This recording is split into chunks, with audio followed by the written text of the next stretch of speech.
After Jesus was arrested, he was led to the high priest. The religious leaders were trying to find a reason to kill Jesus, but they could not. The high priest asked, "Are you the Messiah, the Son of God?" Jesus replied, "Yes, that's right." The high priest said, "He has spoken against God. He deserves to die." The religious leaders refused to believe that Jesus was God's son. In the morning, the religious leaders led Jesus to Pilate, the governor. "Are you the king of the Jews?" Pilate asked. "Yes, that's right," Jesus replied. "What should I do with Jesus?" Pilate asked the crowd. "Crucify him," they answered. Pilate did not think Jesus had done anything wrong, but he handed Jesus over and said, "Do whatever you want."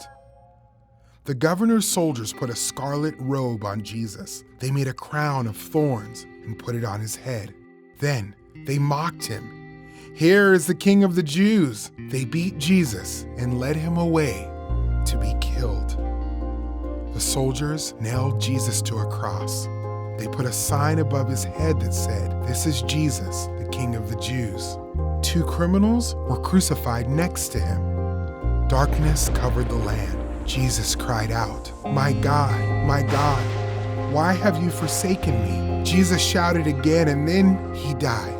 Suddenly, the curtain in the temple sanctuary split in two from top to bottom, and there was an earthquake. One of the men guarding Jesus' body said, "This man really was God's son."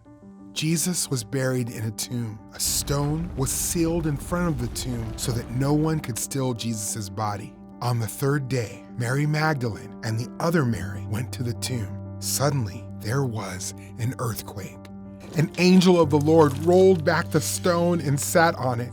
The guards were so afraid that they fainted. The angel spoke to the woman, "Don't be afraid. I know you are looking for Jesus. He is not here. He has risen, just like he said he would."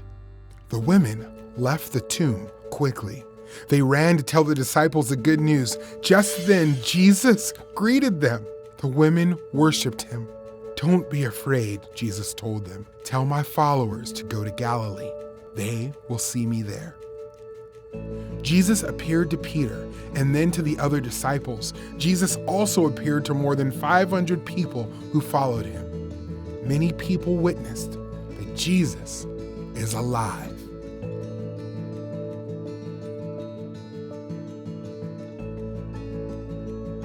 Jesus' death and resurrection is the center of the gospel.